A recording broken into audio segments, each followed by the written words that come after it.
Dear friend, welcome back to Books and More, Economics and Finance, a quiet corner where we gather to transform the wisdom of great books into our own inner strength and understanding. Today, we are embarking on a deep and fascinating journey into the heart of the financial world, guided by the spirit of a legendary book, Liar's Poker. This is more than just a story about high-stakes trading. It is a profound lens through which we can observe the invisible forces that move our world. In our current economic landscape, we know how heavy the weight of financial uncertainty can feel. Many of us are facing daunting challenges, from the anxiety of volatile markets and the pressure to make the right investment decisions, to the simple, daily struggle of managing a budget in a world where everything seems to be changing too fast. It is easy to feel small and overwhelmed by a system that often feels complex and inaccessible. In this video, we will walk through the core concepts and financial strategies that help us decode the mysteries of money. But more importantly, this exploration is an opportunity for us to understand ourselves better, to look at our own fears, our hopes, and how we navigate the world around us. By shedding light on the hidden corners of finance, we can learn to walk our own paths with more clarity and peace of mind. We invite you to take this time for yourself. Let's set aside the noise of the day and focus on enhancing our collective understanding. After all, knowledge is the most reliable anchor we can have in any economy. If you like this video, please click the like button and subscribe so that this journey can reach and help even more people. Thank you for following along with us.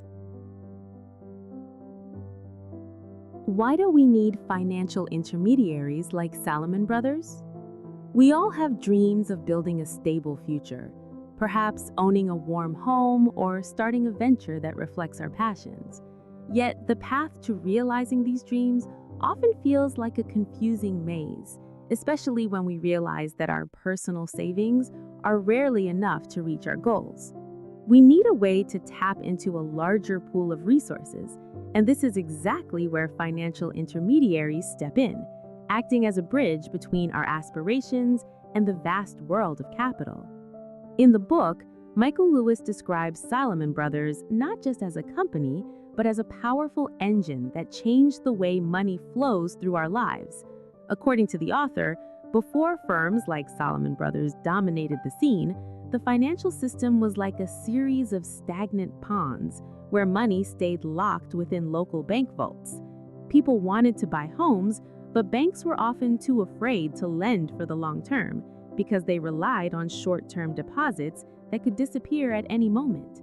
The author believes that we need intermediaries because they have the courage and the tools to turn these individual, risky debts into something that investors all over the world are willing to buy. Here, the author shared the story of the mortgage-backed security, a groundbreaking invention that connected a family in a small suburb with a wealthy investor in London or Tokyo. The author also emphasized that by securitizing debt, firms like Salomon Brothers unlocked a massive wave of funding that lowered interest rates for everyone. It allowed the risk of a single loan to be spread across thousands of people, making the entire system more resilient. According to the author, without this bridge, the modern economy would simply grind to a halt, as the money would never find its way to the people who need it most. However, the author also emphasized that these intermediaries are not just quiet helpers, they are fierce participants in what he calls a jungle. In the book, Michael Lewis reveals that while these firms provide a necessary service, their true power comes from their ability to navigate complexity better than anyone else. The author believes that their existence is a response to our own need for someone to handle the messy, frightening aspects of risk that we cannot manage alone. They thrive because they can spot the sucker in the market, the person who doesn't understand the true value of their money, and turn that gap into a profit for the system. Understanding why these intermediaries exist helps us look at the world of finance with a calmer and more discerning eye. We don't have to be experts to appreciate how our individual choices are part of this enormous global network. By learning about the roles they play, we can feel a bit more grounded and less overwhelmed by the noise of the markets. Let's take this knowledge as a gentle reminder that even in a complex system, our understanding is our best protection. We can move forward with confidence, knowing that as we grow in wisdom, we become more capable of navigating our own financial journeys with peace and clarity. How do we turn home mortgage debt into an investment product? We often think of our mortgage as a deeply personal commitment, a quiet promise made between our family and a bank to secure the roof over our heads. To us, it represents a home, but in his book, Michael Lewis reveals that these individual promises were the raw materials used to build one of the most powerful financial engines in history. The author shows us that while a single loan is just a private agreement, thousands of them bundled together can become a product that investors all over the world are eager to own. In the book, Michael Lewis explains that before the late 1970s, mortgage debt was illiquid, meaning it was stuck inside the vaults of local banks. According to the author, the visionary Louis Ranieri and his team at Salomon Brothers realized that a single mortgage was too small and its risk too unpredictable for a major global investor. No one wanted to spend time investigating whether one specific homeowner in a distant suburb would pay their bills on time. The author believes the breakthrough came when they decided to strip away this individuality. Here, the author shared that the process began with pooling. By gathering thousands of mortgages into one giant collective, the bank no longer relied on the success of just one person. Instead, they relied on the predictable habits of a large group. The author also emphasized that once these loans were grouped, they could be turned into bonds, pieces of paper representing a share of the total monthly payments coming from that pool. Michael Lewis points out that this transformed a stagnant loan into a tradable security that could be sold to an insurance company in Zurich or a pension fund in Tokyo as easily as a share of stock. According to the author, this financial alchemy served a very real human purpose by connecting global capital to local neighborhoods. By turning mortgages into investment products, more money flowed into the housing market, which helped lower interest rates and allowed more families to realize the dream of owning a home. However, the author also emphasized that this complexity created a gap between the people living in the houses and the people owning the debt. Michael Lewis highlights that as mortgages became products to be traded for profit, the human element was often replaced by the cold logic of the trading floor. Reflecting on how our own homes became part of this vast global network helps us see the world with a more discerning eye. While these systems can seem intimidatingly complex, understanding them reminds us that we are all interconnected. We don't have to feel lost in the machinery of finance. Instead, we can use this knowledge to feel more grounded in our own choices. Every bit of understanding we gain is a step toward a more secure and peaceful future. Let's move forward with the curiosity to learn and the confidence to manage our own paths, one step at a time. Why is the working environment on Wall Street like a jungle? When we step into a professional world, we often hope for a place of mentorship and shared goals, where our contributions are nurtured and our values respected. Yet, through the eyes of Michael Lewis in the 1980s, the world of high finance at Salomon Brothers felt like something far more primal. The author describes the trading floor not as a modern office, but as a chaotic, high-stakes ecosystem where survival depended on one's ability to navigate the most aggressive instincts of human nature. In the book, Michael Lewis notes that the training program for new recruits was less like a school and more like a nursery school for adults or a survival camp. According to the author, the culture was built on the idea of the big swinging dick, a title reserved for those who made the most money and commanded the most fear. the author believes that in this environment, soft-heartedness and empathy were often seen as liabilities. To succeed, as the author shares, one had to wake up every morning with a spirit ready to bite the ass off a bear, a phrase used by the firm's leadership to describe the relentless aggression required to dominate the market. Here, the author also emphasized that the trading floor was a place where information was the ultimate weapon, and silence was a strategy. Michael Lewis describes characters like the human piranha and sang-froid, individuals who thrived by exploiting the weaknesses of others, whether they were competitors, colleagues, or even their own clients. According to the author, the hierarchy wasn't based on seniority or wisdom, but on the size of the profits one could generate. Taxis and luxury dinners were the rewards, but the cost was a constant state of internal warfare. The author also highlights that this jungle wasn't just a result of greed, but of a system that rewarded short-term results over long-term stability. Michael Lewis shares that even the office architecture, the vast, open trading floors where every shout could be heard, was designed to keep everyone in a state of perpetual alertness and competition. The author emphasizes that being loyal to the firm often meant nothing if your numbers dropped, leading to a world where eating or being eaten was the daily reality. Looking back at this intense environment through the author's perspective, we can see how easily our human values can be tested when the pressure to succeed becomes overwhelming. While most of us will never experience the specific madness of a 1980s trading floor, we all encounter pressures that challenge our integrity. This story reminds us that even in the most competitive jungles, our greatest asset remains our ability to stay grounded and true to ourselves. Let's take comfort in knowing that true success isn't just about what we accumulate, but about the character we maintain. As we navigate our own professional paths, we can choose to lead with understanding and kindness, building a world that is a little less like a jungle and a lot more like a community. What can we do to avoid being the sucker in the eyes of traders? We often walk into financial decisions with a quiet hope that the person on the other end of the line has our best interests at heart. We want to believe that their expertise is a shield protecting our hard-earned savings. But as Michael Lewis reveals in his journey through the high-pressure world of Wall Street, the reality is often quite different. The author shares a piercing insight that continues to resonate today.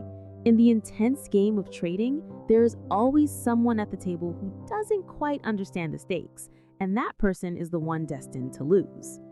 In the book, the author Michael Lewis describes how traders viewed the world through the lens of a game called liar's poker. According to the author, this game was more than just a pastime. It was an education in bluffing and reading the vulnerabilities of others. Here, the author shared that if we want to avoid being the one who pays for everyone else's profit, we must first accept that the trading floor is not a charity. The author emphasizes that a trader's primary loyalty is to their own book and their firm's bottom line. When an expert seems overly eager to sell us a once-in-a-lifetime opportunity, the author suggests we should stop and ask ourselves, if this is such a great deal, why aren't they keeping it for themselves? The author also emphasized that jargon is often used as a smokescreen to make us feel small or uninformed. In the book, Michael Lewis shares stories of clients who were blown up simply because they were too embarrassed to admit they didn't understand a complex product. The author believes that the most powerful tool we have is the courage to ask simple, direct questions.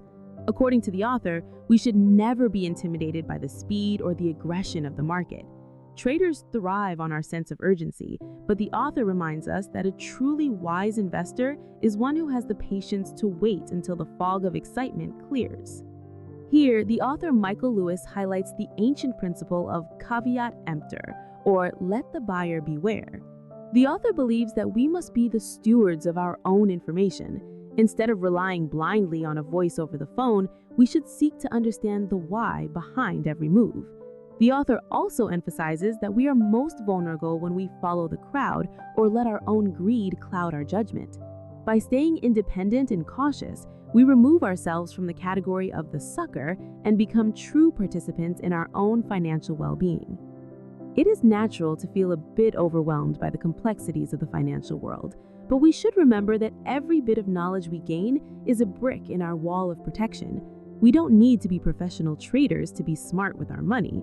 We just need the grace to be patient and the strength to stay true to our own values. Let us take this as a sign to move slowly and thoughtfully. Our future is built on the careful choices we make today, and by seeking clarity instead of just profit, we can find a sense of peace and security that no market fluctuation can take away. Why does money replace loyalty in the workplace? We often seek a sense of belonging in our careers, hoping that our dedication will be met with a reciprocal bond of trust. We want to believe that our workplace is more than just a source of income, that it is a community where our growth is valued. But in his vivid account of life at Salomon Brothers, Michael Lewis shows us how easily this bond can be eroded when the cold logic of profit takes center stage. In the book, the author shares a time when loyalty was the firm's heartbeat. He recounts the story of a young Louis Ranieri, whose family faced a daunting medical bill they could not afford. Without hesitation or a committee meeting, a senior member of the firm told him the bill would be taken care of. Michael Lewis notes that this act of unconditional support created a bond so deep that Ranieri became a loyal disciple of the firm for life. At that time, the company was a private partnership, which the author describes as a family where everyone's fate was tied together for the long haul. However, the author emphasizes that this dynamic changed forever when the firm decided to go public in 1981. According to the author, once the firm became a corporation, the partnership was effectively dead. The leaders were no longer owners protecting a shared legacy. They were employees managing other employees. The author believes that when a company's primary goal shifts to maximizing short-term results for shareholders, the human contract of loyalty is replaced by a transactional one. Michael Lewis shares that the traders quickly realized their value was now measured solely by their year-end bonus. The author also highlights a bitter irony. When a firm trains its people to be relentless and to exploit every inefficiency in the market for profit, those people eventually apply that same ruthlessness to their own careers. Michael Lewis observes that in the jungle of the 1980s trading floor, loyalty was often seen as a liability or a sign of weakness. According to the author, traders began trading their own seats, moving to whichever firm offered the highest bid. If the company would fire a productive band the moment the market turned, then the employee felt no shame in leaving the moment they found a more lucrative offer elsewhere. Money became the only honest language left between the two parties. It can be saddening to see how the warmth of a community is sometimes sacrificed at the altar of financial gain, but as we reflect on these lessons from the past, we can find a renewed commitment to our own sense of self-worth. While we must navigate a world that often prioritizes the bottom line, we still have the power to define our own integrity. Let us remember that while money provides security, it cannot replace the lasting satisfaction of acting with honor and maintaining true human connections. We can choose to be successful and ambitious while still holding on to the values that make us who we are. Our true legacy is built on the character we show, regardless of the numbers on a balance sheet. How do we recognize the tricks of the financial world? We have all experienced that moment of hesitation when a financial advisor or a smooth-talking broker offers us a deal that seems almost too perfect. In our hearts, we want to trust them, to believe that they see something we don't, and that they are truly on our side. Yet, there is often a lingering whisper of doubt, a feeling that we might be missing something hidden beneath the surface. This feeling of being an outsider in a world of complex numbers and aggressive jargon can be deeply unsettling, making us feel small and vulnerable. In the book, the author Michael Lewis sheds light on this hidden world, showing us that these tricks are often hidden in plain sight, disguised as expertise. The author believes that one of the first signs of a financial trick is the use of overwhelming complexity. According to the author, the traders at Salomon Brothers often used sophisticated mathematical models and confusing terms like securitization or IO/IPO strips, not just to innovate, but to baffle their clients. The author highlights that when a product is so complex that you cannot explain it to a child, it is often designed that way to hide the fact that the person selling it is taking a much bigger piece of the pie than they admit. Here, the author shared a powerful metaphor through the game of liar's poker itself. The author also emphasized that in this high-stakes environment, the game is won by the person who can best read the vulnerabilities and the bluffs of the other players. According to the author, we should be particularly cautious when we hear the word priority. In the book, Michael Lewis reveals that a priority for a firm usually meant a toxic asset that the bank was desperate to dump from its own books. The author believes that when we are pushed to make a quick decision on a special opportunity, we are often simply being used as a convenient exit for someone else's mistake. The author Michael Lewis also points out that the financial world thrives on our fear of looking foolish. According to the author, traders count on our reluctance to ask simple questions. The author emphasizes that the greatest defense we have is our own curiosity and the willingness to say, "I don't understand." Michael Lewis shares that the most successful geeks or new traders were those who learned to see through the theater of the trading floor, the shouting, the expensive suits, and the cigars, to recognize that beneath it all, the market is often just a chaotic series of bluffs. Recognizing these patterns helps us feel a little less lost and a lot more empowered. We should remember that our instincts are valuable and that our questions are our greatest strength. While the world of finance can feel like a vast and intimidating ocean, we have the ability to navigate it if we move slowly and trust our own judgment. Let's take heart in the fact that true wisdom often lies in simplicity. We can build our own security by staying grounded, being patient, and never being afraid to seek the clarity we deserve. Our financial peace is worth far more than any once-in-a-lifetime deal. Chúng ta đôi khi cảm thấy như đang bị nhấn chìm bởi sức nặng của những hóa đơn và các khoản vay. Cảm giác lo âu bồn chồn ấy là một gánh nặng tâm lý mà nhiều người trong chúng ta phải đối mặt khi nợ nần bắt đầu vượt khỏi tầm kiểm soát. Trong cuốn sách, tác giả Michael Lewis đã mô tả sự bùng nổ của thị trường nợ vào thập niên 1980 như một cơn lũ không thể ngăn cản. Tác giả cho rằng khi nợ nần bắt đầu tăng nhanh, xã hội thường có xu hướng tìm đến những giải pháp cứu cánh tức thời thay vì đối diện với gốc rễ của vấn đề. Ở đây, tác giả Michael Lewis đã chia sẻ câu chuyện về Henry Kaufman, người được mệnh danh là tiến sĩ u sầu. Tác giả cũng nhấn mạnh rằng Kaufman đã cảnh báo về một kỷ nguyên mà sự gia tăng vay nợ vượt xa tổng sản lượng quốc gia, tạo ra một tình trạng lộn xộn và thiếu thận trọng trong cả hệ thống tài chính. Theo tác giả, phản ứng thường thấy của chúng ta khi nợ nần bủa vây là tiếp tục vay mượn thêm để duy trì vẻ bề ngoài ổn định.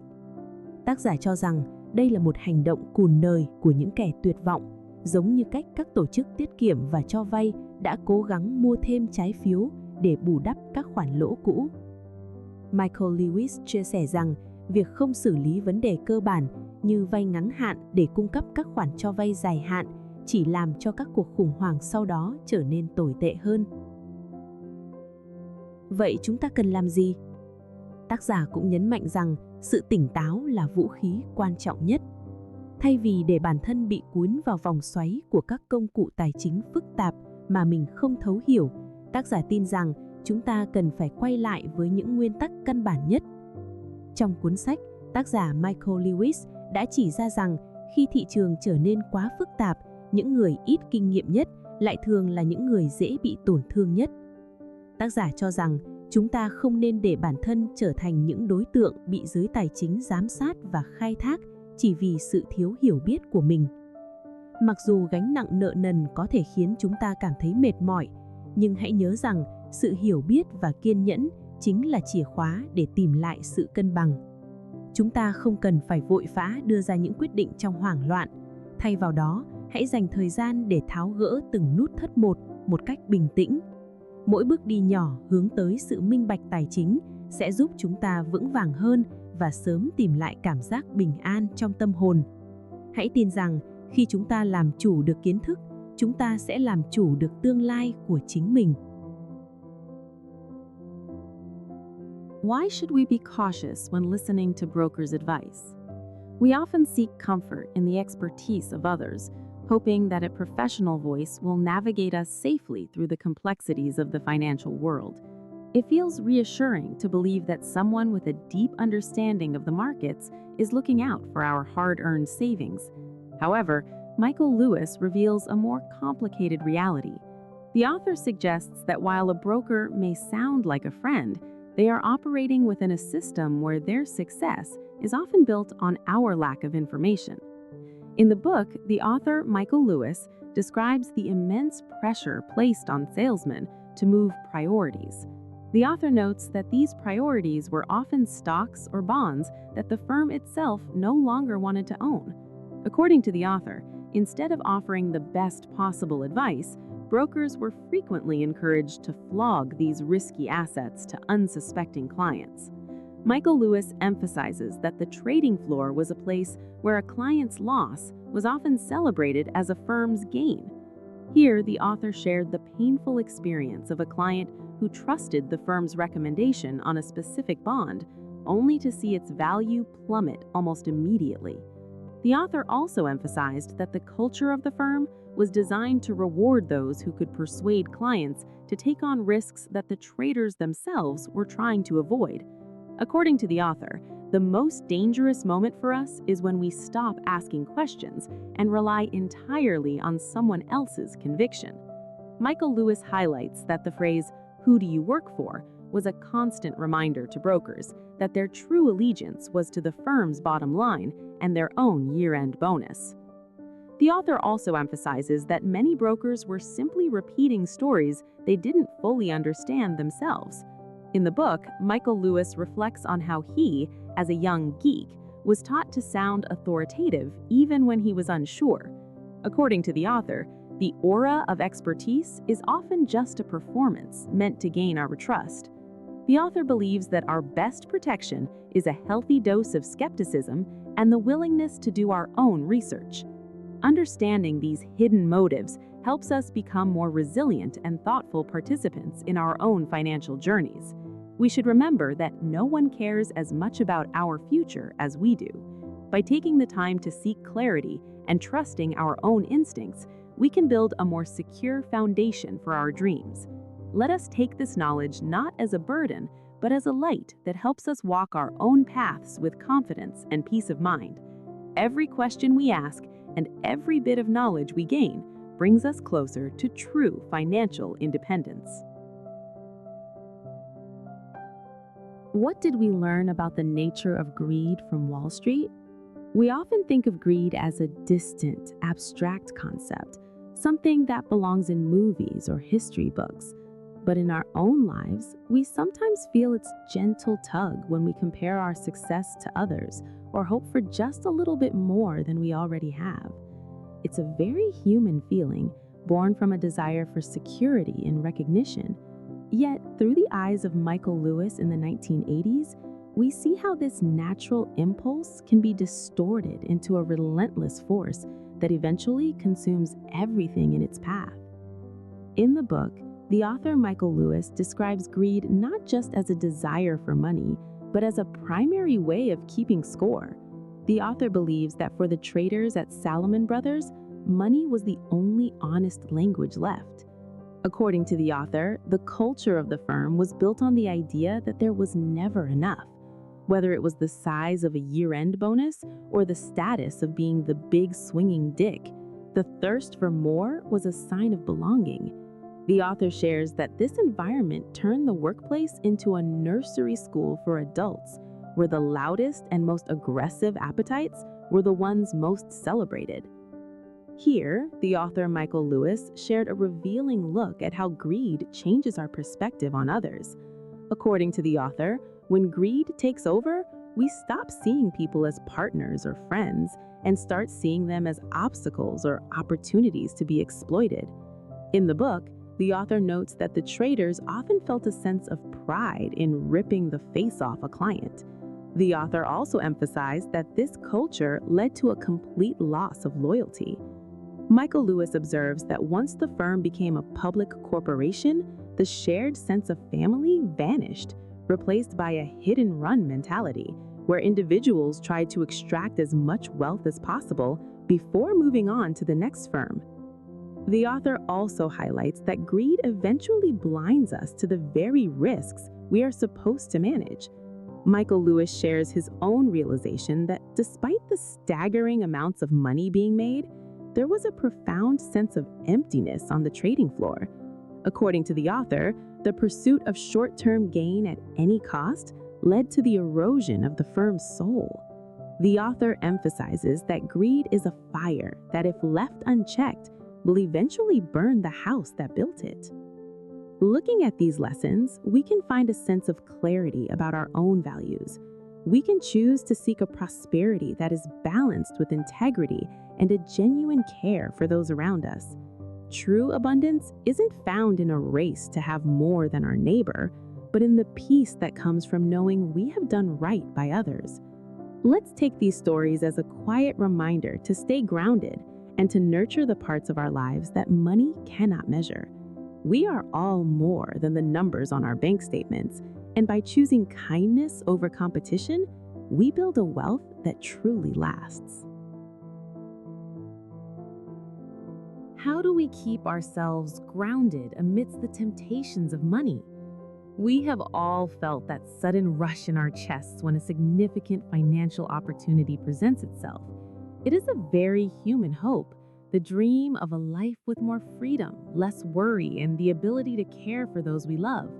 But in the glittering, high-stakes world of 1980s Wall Street, Michael Lewis shows us how easily that dream can turn into a golden cage where the numbers on a screen start to matter more than the person we see in the mirror. In the book, the author Michael Lewis candidly shares his own transformation from a naive newcomer to a high-earning trader. He reveals that money has a strange, corrosive power that can make even the best people forget their own values in the heat of competition. According to the author, the secret to staying true to ourselves lies in maintaining a sense of internal independence from our environment. Michael Lewis shares that he kept a part of himself separate from the trading floor by nurturing his own passions, such as writing in his spare time. This private space allowed him to look at the chaos of Salomon Brothers with the eyes of an observer rather than a victim. Here, the author Michael Lewis also points to the importance of finding grounded mentors. He speaks of his friend Alexander, a brilliant trader who remained calm and detached because he sought wisdom beyond just financial gain. The author believes that observing someone who could handle millions of dollars without losing their soul was one of his most vital lessons. According to the author, we must remember that money is a tool, not a measure of our worth as human beings. When we start treating it as a way to keep score against those around us, we lose the very freedom we were trying to buy. The author Michael Lewis also highlights a profound moment of clarity he experienced when he received a massive year-end bonus at a young age. Instead of feeling purely triumphant, he felt a deep sense of absurdity. The author emphasizes that he realized the money he was being paid did not match his actual contribution to society. This honest reflection gave him the courage to walk away from the jungle at the height of his success. The author suggests the ultimate way we keep ourselves grounded is by listening to that quiet voice of conscience that reminds us what truly matters. Reflecting on these stories, we can find the strength to navigate our own financial lives with a bit more grace. We can strive for success and stability while still holding on to the kindness and integrity that define us. Let's remember that our real wealth is found in the peace of mind that comes from knowing we have stayed true to our own values. Every step we take with honesty and self-awareness is a step toward a life that is truly rich in ways that a bank account could never show. We have the power to define our own journey, one thoughtful choice at a time. If you like this video, please hit the like and subscribe button so that more people can know about it. Thank you for your support. Wishing you a pleasant evening and happiness with your family. Goodbye and see you in the next videos.